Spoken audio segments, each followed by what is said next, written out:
historical perspectives, mythological representations. Well, I told you that I would try to provide you with a meta-narrative that might enable you to link the theories that we're going to talk about together. So I'm going to describe to you what you might regard as a conceptual language.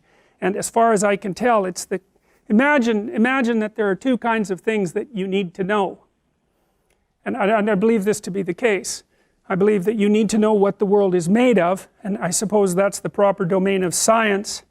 But then you need to know how to act, and that's a whole different thing. And you need to know how to act. That's the thing you need to know most of anything, because of course you're a living creature, and action in relationship to desired goals is everything to you. And you can think about that from a Darwinian perspective. You have to act at least so that you can survive, at least so that you can find a partner. That's life. And so part of the question is, well, how does the world look if you think about it as a place to act? And the answer isn't a place of value-free objects. That's not what the world looks like. And you can't act in a world of value-free objects because there's no way of choosing between them. If everything has zero value, why would you choose one thing over another? You live in a world where things present themselves to you as of different value. And that's partly a consequence of your temperament, although it's a consequence of other things. And so what I'm going to try to do is to provide you with a schema that describes the world of morality, roughly speaking, which is how to act, and tell you a little bit about what I think the language is, which I think was derived from Darwinian processes. And I believe that it's within that structure that the clinical theories logically nest. And so that'll give you a way of linking one theory to another from a conceptual perspective without having to rely so much on sheer memorization. Then we'll talk about heroic and shamanic initiations, and the reason we're going to do that is because, well, people used shamanic initiations for tens of thousands of years all over the world, and they have a particular kind of structure. The paper by Mircea Eliade, which is linked on the site, is a very interesting one. It details out some of these processes.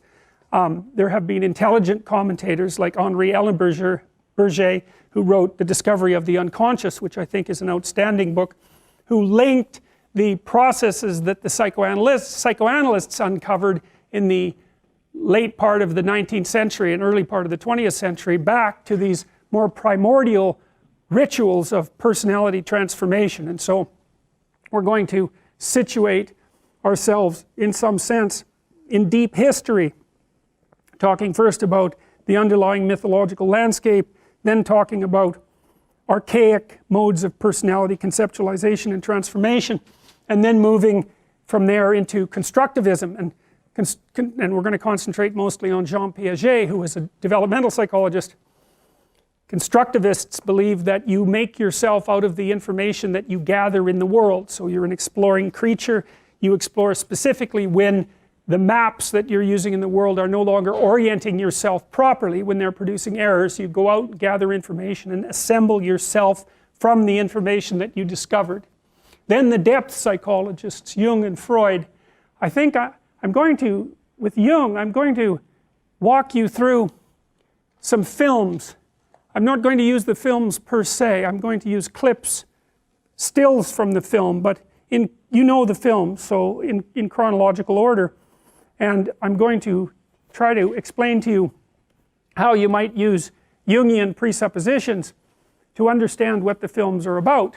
You know, if you think about a film, say, like The Lion King, which was an extraordinarily popular film, it's a very strange phenomena that you go and watch it, right? I mean, think about it. It's drawings of animated animals that in some sense represent you.